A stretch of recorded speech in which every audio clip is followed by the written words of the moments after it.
Hello students, welcome to another video in HAP and pathophysiology. और आज हम लोग बात करेंगे अपने नेक्स्ट टॉपिक की, that is cell communication. Previous video में हम लोगों ने सेल जंक्शंस की बात की थी। आई होप प्रीवियस वीडियो आप लोग को समझ में आया होगा। ओके, तो बिना टाइम वेस्ट किए चलिए स्टार्ट करते हैं अपना टॉपिक सेल कम्युनिकेशन।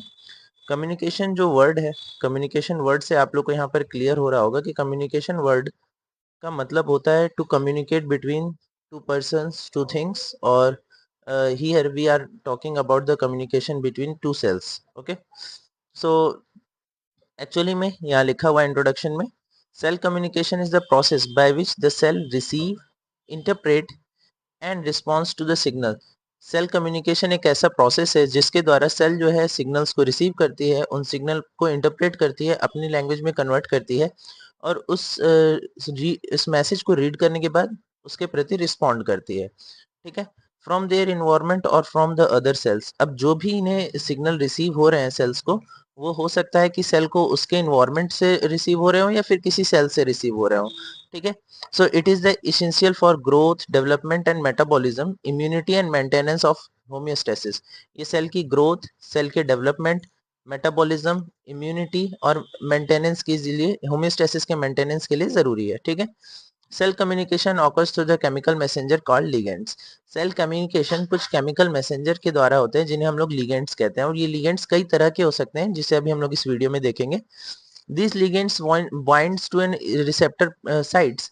ये ligands जो है रिसेप्टर साइट्स पे बाइंड करते हैं। रिसेप्टर्स जो होते हैं एक प्रोटीन मॉलिक्यूल होते हैं, प्लाज्मा मेम्ब्रेन से बने के ऊपर प्रेजेंट प्रोटीन के बने हुए मॉलिक्यूल्स होते हैं, जो कि लिगेंड्स को बाइंड करते हैं और फिर उसको इंटरप्रेट करके रिस्पॉन्स प्रोड्यूस करते हैं।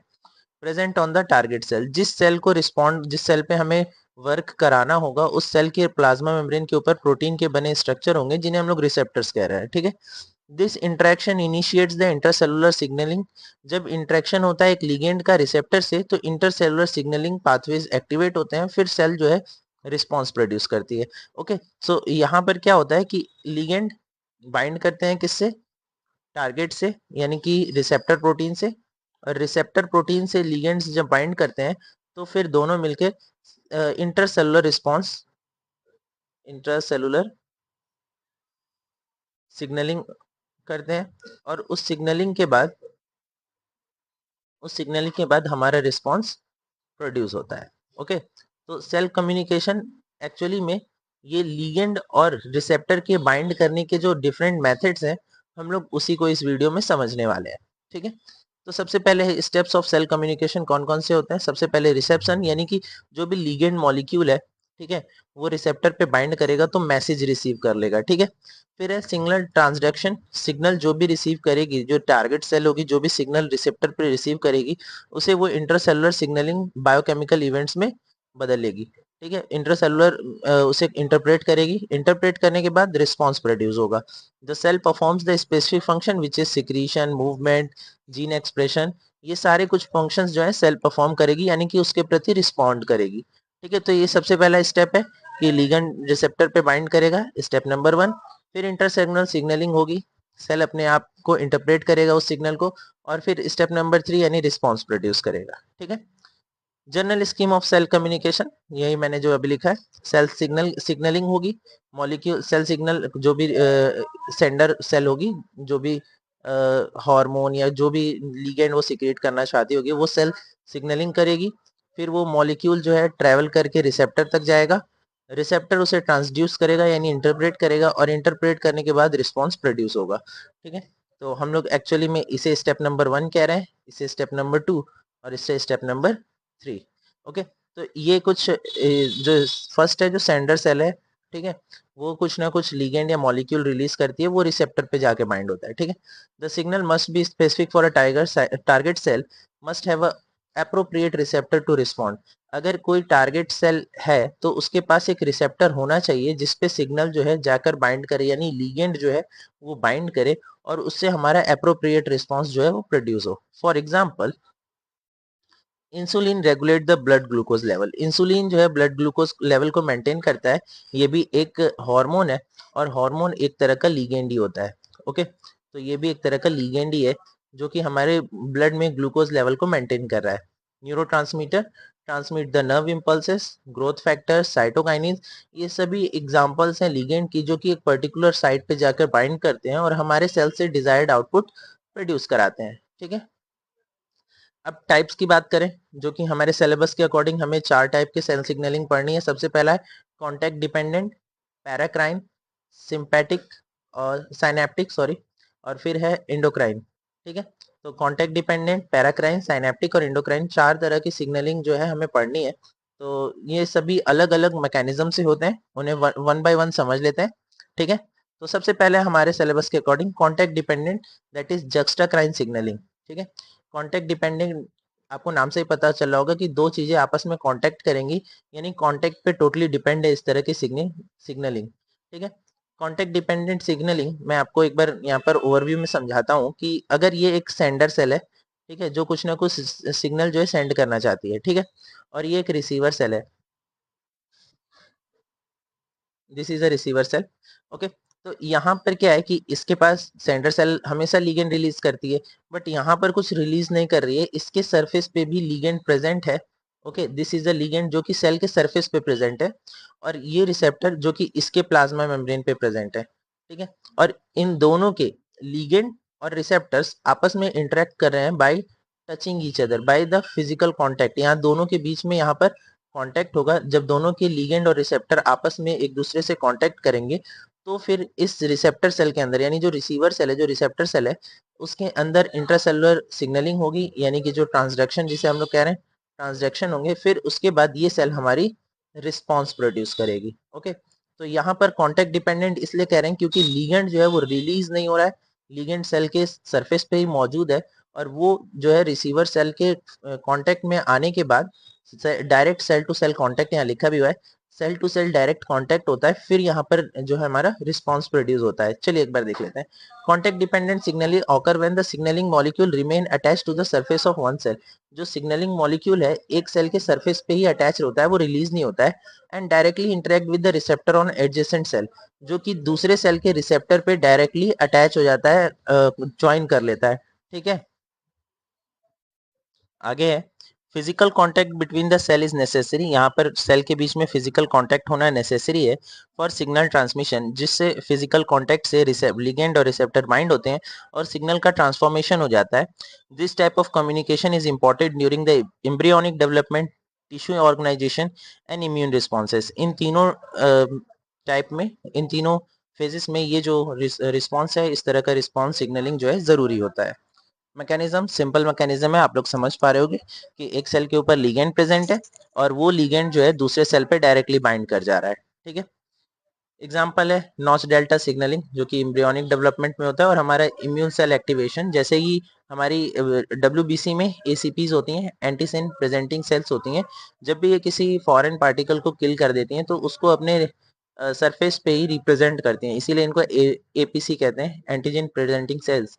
और जब ये जो सरफेस पे रिप्रेजेंट करती हैं वो अगर अदर सेल से इंटरेक्ट करता है तो फिर वहां पर रिस्पॉन्स प्रोड्यूस करता है। ठीक है, तो antigen presenting cell interact with the directly with the T lymphocytes, जैसे ये टी लिम्फोसाइट से अट्रैक्ट करता है, essential for the activation of adaptive response. जो इम्यून रिस्पॉन्स है वो हमारा एक्टिवेट हो जाता है उसके बाद। कैरेक्टरिस्टिक्स क्या है? Requires a direct physical contact, इसमें दो सेल्स के बीच में फिजिकल कांटेक्ट होना चाहिए। Highly localised, highly specific, no diffusion of signalling molecule, यानी कि सिग्नलिंग मॉलिक्यूल जो है वो डिफ्यूज नहीं करते हैं, वो एक पर्टिकुलर सेल से निकल कर रिलीज नहीं होते हैं। ठीक है, नेक्स्ट है हमारा paracrine signalling. Paracrine signalling occurs when the cell release the signalling molecule. वहां पर क्या था, जो हम लोगों ने डायरेक्ट कांटेक्ट में पढ़ा कि मॉलिक्यूल रिलीज नहीं हो रहा था, और यहाँ पर जो लिगेंड मॉलिक्यूल है वो रिलीज होता है। ठीक है, चलिए देख लेते हैं। Paracrine signaling occurs when the cell release signaling molecules into the extracellular fluid, यानी सेल के बाहर वाले फ्लूइड में जब मॉलिक्यूल रिलीज होता है तो उसे एक्स्ट्रा सेलुलर एरिया कहते हैं, और फिर जब वो एक्स्ट्रा सेलुलर फ्लूइड में जब हमारा मॉलिक्यूल रिलीज हो जाता है, ठीक है, तो वो शॉर्ट डिस्टेंस तक ट्रेवल करके एडजेसेंट सेल्स तक जाता है, नियर बाय टारगेट सेल्स तक जाता है, और वहां बाइंड करके तुरंत ही खत्म हो जाता है, यानी कि जो मॉलिक्यूल, जो लिगेंड रिलीज हो रहा है वन सेल से, वो दूसरे सेल के पास बाइंड करते ही खत्म हो जाएगा। ठीक है, तो यहाँ पर आप देख सकते हो कि ये अगर सिग्नलिंग सेल है, दैट इज सेंडर है, ओके। और ये जो है हमारे नियर बाय रिसीवर हैं, टारगेट सेल्स है, तो ये शॉर्ट डिस्टेंस के लिए जो एक लीगेंड रिलीज करें, तो ये सारा क्या है, लीगेंड है, ठीक है। ये शॉर्ट डिस्टेंस के लिए लीगेंड रिलीज करें जो कि इनके पर्टिकुलर टारगेट्स पे, रिसेप्टर्स पे बाइंड करेगा और फिर हमारा सेल रिस्पॉन्स प्रोड्यूस कराएगा इस सेल से, ठीक है। फिर उसके बाद रिस्पॉन्स प्रोड्यूस होगा। तो यहाँ पर आप सिंपली समझ पा रहे हो, the signalling cell secretes the local mediator, यहाँ पर एक लोकल मीडिएटर सिक्रीट कर रहा है जो कि डिफ्यूज कर दे रहा है सराउंडिंग में, टिश्यू की सराउंडिंग में और नेबरिंग सेल्स में, ठीक है। और फिर हमारा डिजायर्ड रिस्पॉन्स प्रोड्यूस हो पा रहा है। Example, platelet derived growth factor, nitric oxide, cytokinin, ये कुछ एग्जाम्पल है जहां पर सेल जो है वो नियर बाई सेल्स के लिए सिग्नलिंग मॉलिक्यूल्स को सिक्रिएट करती है। कैरेक्टरिस्टिक्स क्या है, short distance of communication, rapid response, important in wound healing and inflammation, ठीक है। इस तरह का जो सिग्नलिंग है वाउंड हीलिंग और इन्फ्लेमेशन में भी हेल्प करता है, ठीक है। थर्ड है हमारा साइनेप्टिक सिग्नलिंग, इसको भी जल्दी से देख लेते हैं। साइनेप्टिक सिग्नलिंग जो है हमारा मेनली नर्व सेल्स में ही होता है, ठीक है। ये मेनली हमारा नर्व सेल्स में ही होता है। तो यहाँ पर है, synaptic signalling is specialised form of cell communication, it is a specialised form of cell communication of used by neurons. मैंने बताया कि सिर्फ नर्व सेल में ही होता है। यहाँ पर जो लिगेंड्स यूज होते हैं उनको हम लोग न्यूरोट्रांसमीटर्स कहते हैं। न्यूरोट्रांसमीटर ही एक सेल से रिलीज होते हैं और दूसरे सेल्स पे जाकर बाइंड करते हैं, ठीक है। और वो जो एरिया होता है दो सेल्स के बीच में उसको हम लोग साइनेप्टिक क्लेफ्ट कहते हैं, ठीक है। साइनेप्टिक क्लेफ्ट में ही वो न्यूरोट्रांसमीटर रिलीज होते हैं, फिर वो अदर सेल के टारगेट रिसेप्टर्स पे जाकर बाइंड कर लेते हैं, ठीक है। फॉर एग्जाम्पल, यहाँ पर आपको ये डायग्राम देखने को मिल रहा है जिसमें एक प्री साइनेप्टिक न्यूरॉन है ऊपर और नीचे एक पोस्ट साइनेप्टिक न्यूरॉन है। मैं इसको हटा देता हूँ। पोस्ट साइनेप्टिक न्यूरॉन है। प्री साइनेप्टिक न्यूरॉन्स जो कुछ न्यूरोट्रांसमीटर है, जैसे ही यहाँ पर एक ग्रेडियंट जनरेट होता है, ठीक है। यहाँ पहले मैकेनिज्म लिखा है, action potential is reach an axon terminal, जब axon terminal, this is an axon terminal, ठीक है। एक्सॉन टर्मिनल, जब एक्शन पोटेंशियल एक एक्सॉन टर्मिनल पे पहुंचता है तो ये आपको दिख रहा होगा calcium channel, voltage gated calcium channel, ये ओपन हो जाता है, ठीक है। ये चैनल ओपन होने से अंदर कैल्शियम आयंस आने लगते हैं, ठीक है। जैसे कि यहाँ पर कई सारे कैल्शियम आयंस आ चुके हैं अंदर। ये कैल्शियम आयंस जो है वेसल्स में पैक हो जाते हैं और फिर ये मेम्ब्रेन के, प्लाज्मा मेम्ब्रेन के ऊपर जाके ऐसे ज्वाइन हो जाते हैं, जैसा कि आपको इस डायग्राम में दिख रहा होगा। और फिर वहां पर ये कैल्शियम आयन रिलीज हो रहा है। तो जो ये कैल्शियम आयन रिलीज हो रहा है या जो भी हमारा ये मीडिएटर रिलीज हो रहा है, ठीक है, यही एक्चुअली में क्या है, लीगेंड है, ठीक है। और ये जो एरिया है यहाँ से यहाँ तक का, इसी को हम लोग साइनेप्टिक क्लेफ्ट बोलते हैं, ठीक है। तो सबसे पहले क्या हो रहा है कि एक एक्शन पोटेंशियल जनरेट हो रहा है जिससे वोल्टेज गेटेड चैनल ओपन हो जा रहे हैं, कैल्शियम आयन अंदर आ रहा है, फिर वेसल्स में पैक हो रहा है और फिर वो प्लाज्मा मेम्ब्रेन से बाहर डिफ्यूज हो रहा है। Voltage gated channels open and calcium enters to the presynaptic cleft. Synaptic vessels fuses with the presynaptic membrane. ये जो प्रीसाइनेप्टिक मेम्ब्रेन से ये जो वेसल्स हैं वो फ्यूज हो जाएंगी और रिलीज करेंगे क्या, न्यूरोट्रांसमीटर। जो रिलीज हो रहा है वही है हमारा न्यूरोट्रांसमीटर, तो दैट इज न्यूरोट्रांसमीटर, ओके। और न्यूरोट्रांसमीटर जो है वो शॉर्ट डिस्टेंस में, बहुत थोड़ा सा गैप होता है दो न्यूरॉन्स के बीच में, उसमें ये रिलीज होंगे, डिफ्यूज होंगे और फिर पर्टिकुलर सेल के यानी नेक्स्ट सेल के टारगेट यानी रिसेप्टर्स पे जाकर बाइंड होंगे और इन रिसेप्टर्स पे जाकर बाइंड होंगे तो वहां पर सेल से रिस्पॉन्स प्रोड्यूस कराएंगे, ठीक है। तो बहुत सिंपल सा यहाँ पर मैकेनिज्म है। चलिए एग्जाम्पल देख लेते हैं। एसिटाइल कोलाइन, ये एक हमारा न्यूरोट्रांसमीटर है। डोपामीन, सेरोटोनिन और GABA, that is gamma amino butyric acid, ये जो है ये कुछ हमारे न्यूरोट्रांसमीटर के नाम है जो पर्टिकुलर स्टिमुलस जो है हमें प्रोड्यूस कराते हैं। लाइक एसिटाइल कोलाइन मसल कॉन्ट्रैक्शन कराता है। डोपामीन जो है वो reward pathways and motivate the motor control, ये न्यूरॉन्स के मोटर कंट्रोल को रेगुलेट करता है। सेरोटोनिन जो है वो मूड, स्लीप और एपेटाइट और पेन का परसेप्शन करता है। तो यानी जो डिफरेंट न्यूरोट्रांसमीटर है वो हमारी बॉडी में अलग अलग वर्क करता है। कैरेक्टरिस्टिक्स, क्योंकि न्यूरोट्रांसमीटर जो है वो आयोनिक नेचर के होते हैं तो रैपिड और मिली सेकेंड्स में ये वर्क हो जाता है। Highly specific, limited diffusion across the synaptic cleft, short lived action and essential for the functioning of nervous system, ठीक है। तो नर्वस सिस्टम की फंक्शनिंग के लिए इसेंशियल होता है। की पॉइंट है, synaptic signaling combines a long distance electron conduction along the neuron with short distance chemical transmission. ये जो साइनेप्टिक हम लोग सिग्नलिंग पढ़ रहे हैं, इसमें लॉन्ग डिस्टेंस का कंडक्शन हो जाता है, बट जो ट्रांसमिशन है, जो लीगेंड है, वो बहुत ही छोटे से डिस्टेंस पे रिलीज होता है। दैट मीन्स कंडक्शन तो बहुत लंबा होता है, बट जो रिलीज ऑफ न्यूरो है वो बहुत छोटे ही डिस्टेंस पे होता है। नेक्स्ट है हमारा इंडोक्राइन सिग्नलिंग, जो कि हमारा फोर्थ और लास्ट टाइप का सिग्नलिंग है। इंडोक्राइन सिग्नलिंग बहुत सिंपल है कि इसमें जो इंडोक्राइन से निकलने वाले हॉर्मोन्स हैं, वही वही हमारे लिगेंड्स कहलाते हैं। ओके, सो ये हॉर्मोन्स डायरेक्टली ब्लड स्ट्रीम में रिलीज हो जाते हैं, ठीक है, और फिर डिस्टेंस तक, लॉन्गर डिस्टेंस तक ट्रेवल करते हैं और पर्टिकुलर ऑर्गन्स पे, पर्टिकुलर सेल पे जाकर बाइंड करते हैं और वहां पर रिस्पॉन्स प्रोड्यूस कराते हैं। मैकेनिज्म इसका सिंपल है।